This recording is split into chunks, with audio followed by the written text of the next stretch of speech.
As I said, the presentation's not really about 3D printing. It's about a research methodology for co-design that values local knowledge.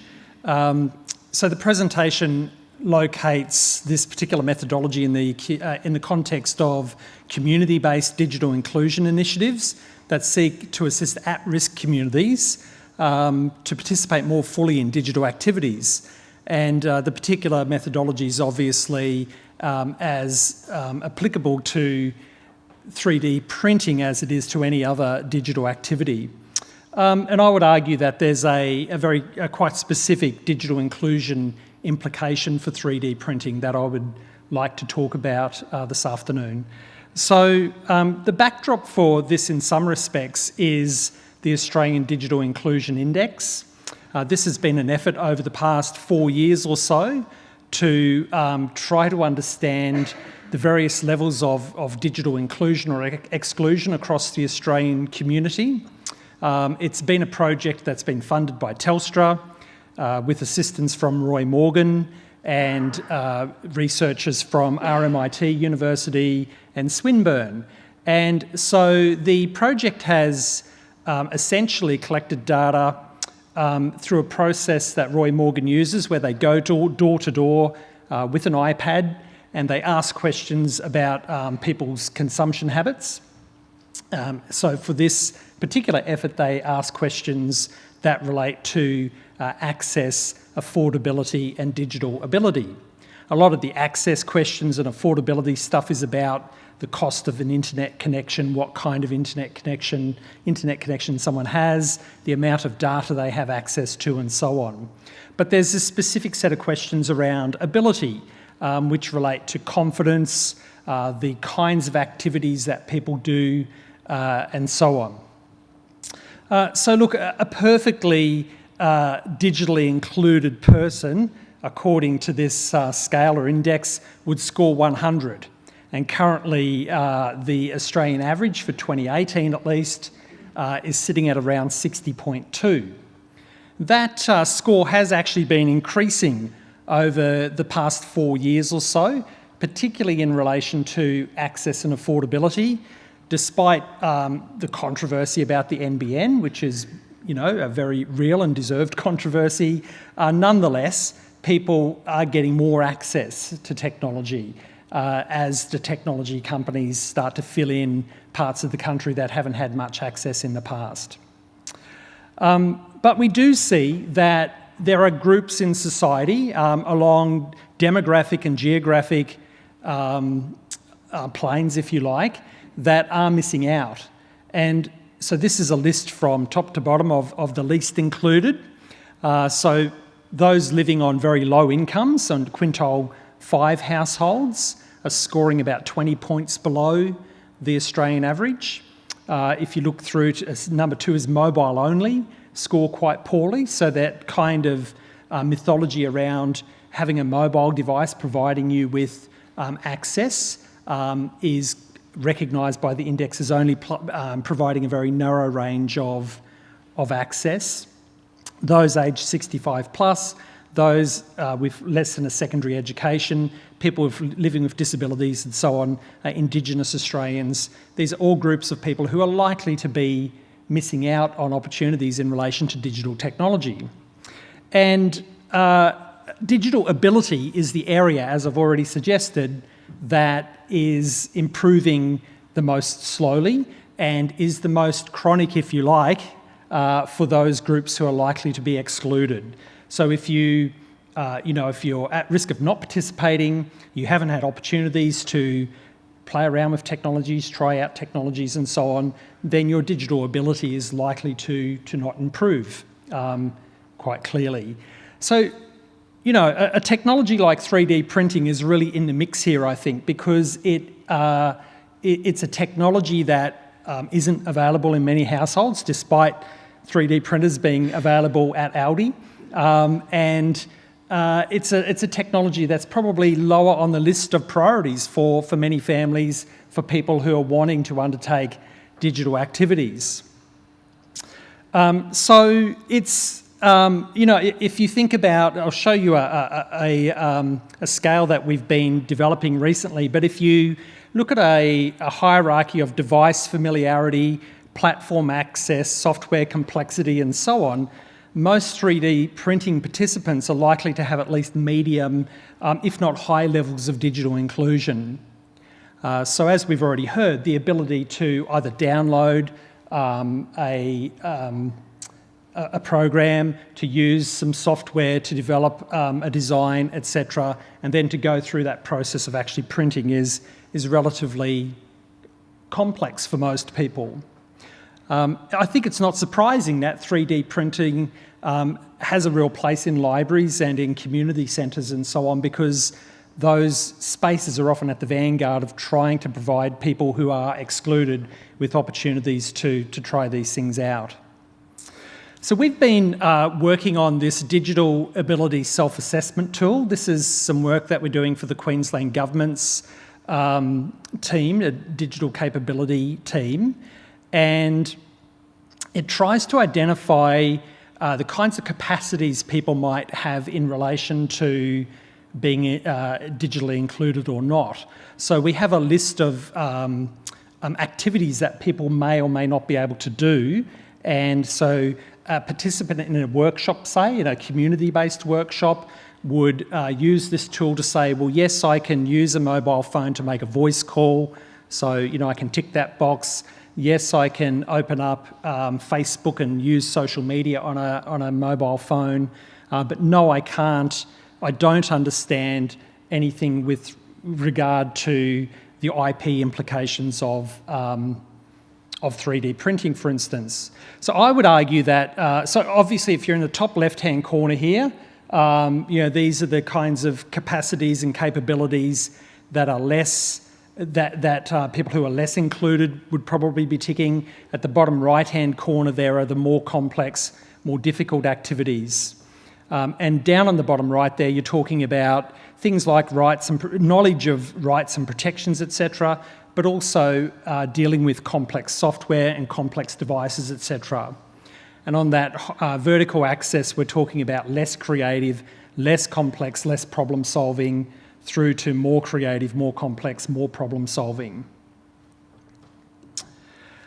So what we've been trying to do then is to work in community settings to, first of all, understand where people are located in relation to their level of digital inclusion, and then we try to work with people in the community to understand how we might be able to allow them to undertake more digital activity. And this is very much a co-design process. We call it a social living labs approach. The Living Labs methodology is very much a methodology that's often been used in the past around product development and so on. There's the famous MIT Living Lab. There's the European kind of approach to Living Labs, which is all about developing products in situ with real people and doing co-design and so on. We've taken that and tweaked it just a little bit to call it social living labs, to say that we are interested in social solutions and how people interact with technologies in real contexts and what we might be able to solve alongside those participants. It's very much about interest-driven solutions, so it's about, if it's not technology-centred, it's people-centred, and so it's about what people are interested in doing, and it's about working with those people to help them participate in more digital ways and extend that experience. And it is very much about the local kind of digital learning ecology, if you like. So it's about connecting people to places and spaces where they might have access to technologies and knowledge and assistance that they wouldn't have in their own homes and so on.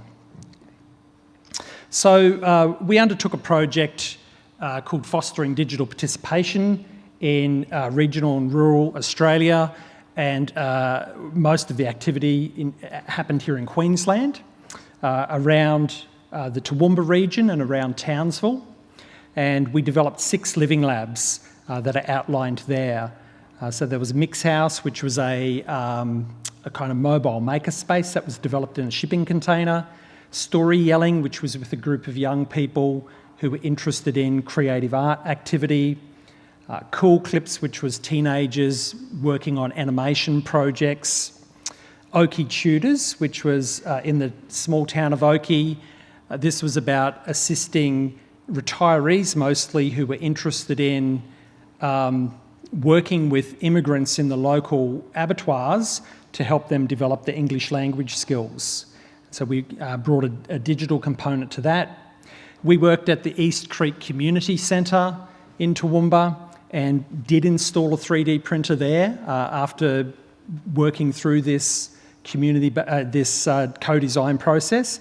And then in Pittsworth, we worked with a group of seniors around digital storytelling about the local community and so on. All of this, by the way, was in partnership with the State Library of Queensland. The 3D printer that you see there at East Creek was in fact prototyped downstairs at the edge here.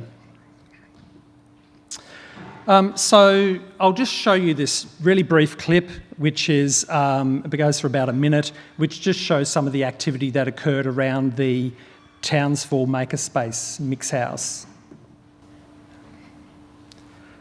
There should be some sound on that.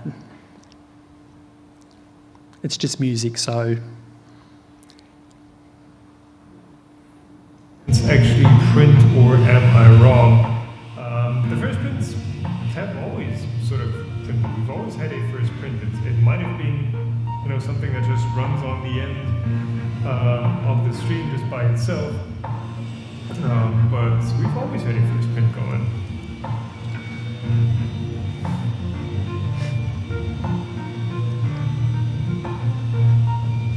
How does it compare to Little Monster? Totally different machines.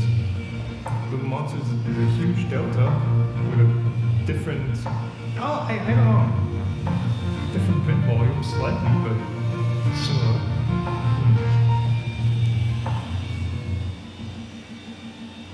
Similar ballpark, I'd say. Of course, there are some differences. Okay, there's another soundtrack coming in there somehow too, just to mix things up, Okay, the talking there wasn't part of the original clip. All right, so there actually wasn't any 3D printing as part of that particular project, but you can imagine how in that that kind of mobile makerspace kind of environment, 3D printing would sit quite nicely and would fit in with the kinds of activities that were happening as part of that project. So look, the co-design process recognises solutions to problems can come from citizens and communities, and it aims to empower communities. It's a non-hierarchical approach to community-based research, so it really is about valuing local knowledge, socially situated, and researchers work with others in positions of privilege, like library workers, community-based workers and so on, to act as co-facilitators of social and community change. I won't run through this whole 10-point kind of toolkit that we developed as a result of this activity, but you can find it on our website if you're interested. It's essentially it's the process of co-design to work at the community level. So the latest living lab we're working on is called Cybersparks. This is in partnership with an organisation called LifeTech at Newmarket here in Brisbane, who essentially works with either elderly people or the disabled in providing assistive living. And so they work with a group of young people who are often severely physically disabled, often are very much wheelchair bound and find it difficult to interact with digital technologies, even though they would like to be interacting with digital technologies. So we're also partnering with a group called Technical Aids for the Disabled, or TAD, and we are going to work here at the Edge to essentially run a living lab, a social living lab, where we work with this group of young people. So far we have about 10 or 12 young people who are very keen to be involved, and we're going to aim to understand what they would like to be doing with digital technologies and helping them to undertake that activity, essentially. We think that 3D printing will be quite an attractive activity for this group of young people. Okay. So I'm happy to answer more questions about that. It's very early days for that particular project. So far, there's been a long process of actually identifying people who would participate, talking to them about, how they might physically get to the edge and so on, but then also talking to them about the kinds of activities they would like to be doing. And so we're hoping to kick off with our first event before the end of the year. So that's really it from me. As I said, it wasn't about 3D printing, not about IP, but very much about the kinds of spaces and places in which the question of IP would come up in terms of being one of the challenges that, often presents itself when we're working in those community spaces. Thank you.